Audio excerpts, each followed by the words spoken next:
جلال صاحب آپ کے جوائن کرنے سے پہلے بھی چشتی صاحب سے بھی میں نے آف دا ریکارڈ بھی بات کی اور پروگرام میں بھی ہمارے ساتھ ہوں گے، تو وہ کہہ رہے تھے کہ بالکل جو خلیجی ممالک کے انٹرسیپٹرز ہیں وہ کم پڑ رہے ہیں، وہ کم پڑ جائیں گے، تو یہ ان کے لیے کتنا بڑا چیلنج ہے؟ اور اگر ایران یہ کہتا ہے کہ ہم مذاکرات کے دھوکے میں نہیں آئیں گے تو پھر کس طرف جائے گی؟ دیکھیں جو مڈل ایسٹ کا سیکیورٹی کنسٹرکٹ ہے وہ جڑا ہوا جی ویسٹ اور امریکہ کے ساتھ ہی زیادہ تر، اور یہ تھوڑے سے الارم پہلے بھی کریٹ ہوئے تھے جب اسرائیل نے قطر کے اندر آپ کو یاد ہوگا کہ ان ریسپانس اٹیک کیا تھا اور قطر کی ساورینٹی کو انہوں نے بریچ کیا تھا جب پچھلی 12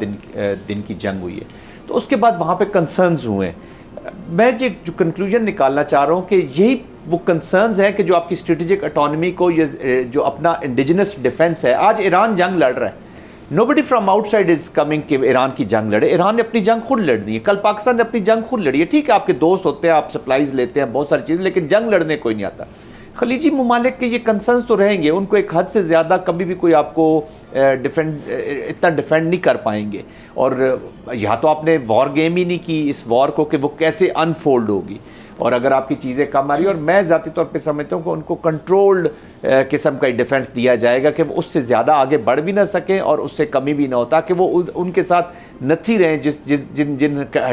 کوارٹرز کی طرف وہ دیکھتی ہیں اپنے آپ کو ڈیفینڈ کرنے کے لیے۔ میں امریکہ کی طرف اشارہ کر رہا ہوں، ویسٹ کی طرف اشارہ کر رہا ہوں، تو آئی ایم شیور ان کے کچھ نہ کچھ کنسرن ضرور ہوں گے۔ That's why I was saying کہ ایران کوشش کرے گا کہ اس کانفلکٹ کو تھوڑا سا پرولونگ کرے،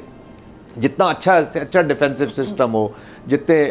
جو ہی وار تھوڑی سی پرولونگ ہوتی ہے تو اس میں سے پینیٹریشنز ہوتی ہیں۔ 12 days war also we observe کہ جب اسرائیل کے اندر جو پینیٹریشنز تھیں وہ سلولی اینڈ گریجولی بڑھنا شروع ہو گئی تھیں، ٹائم کے ساتھ بڑھنا، اور اسرائیل کے لیے اس وقت ایک کنسرن کھڑے ہو گئے تھے، اور میں ذاتی طور پہ سمجھتا ہوں کہ شاید اس وقت this was one of the reason کہ اس کو پاز دیا گیا۔ یہ جو ابھی بھی حملے ہو رہے ہیں ایران کے اوپر، یہ basically continuity of the same operation ہے جو پہلے 12 دن کی جنگ ہوئی ہے۔ یہ جو بیچ میں آپریشنل پاز آیا، پروبیبلی ان کی کچھ کمیاں کوتاہیاں تھیں اپنے ڈیفنسز میں، یا جو ایرانین ریسپانس کو جس طریقے سے انہوں نے اسیس کیا ہوا تھا یا جو اسٹریٹجائز کیا ہوتا وہ اس سے ڈفرنٹ اور ہارش ہے، تو اس کو انہوں نے ایڈریس کرنے کے بعد دوبارہ اس کو انہوں نے شروع کیا۔ ورنہ دیکھیں نا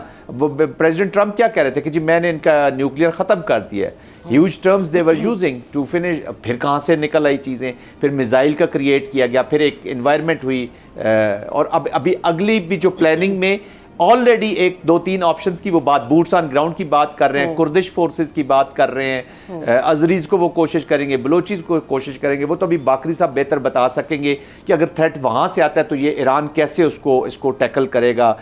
جب کردش وہ یوز کریں گے یا جو ان کے اندر ابھی جو رفٹ پیدا کرنے کی کوشش کریں گے۔ ایکسٹرنل ڈیفنس یا اوفینسو تو ہم دیکھ رہے ہیں، سامنے نظر آ رہا ہے، امپورٹنٹ ہوتا ہے انٹرنلی آپ اپنی سوسائٹی کو اور اپنے ملک کو اندر سے کیسے پروٹیکٹ کریں گے، انکلوسیولی آپ کتنے مضبوط ہیں۔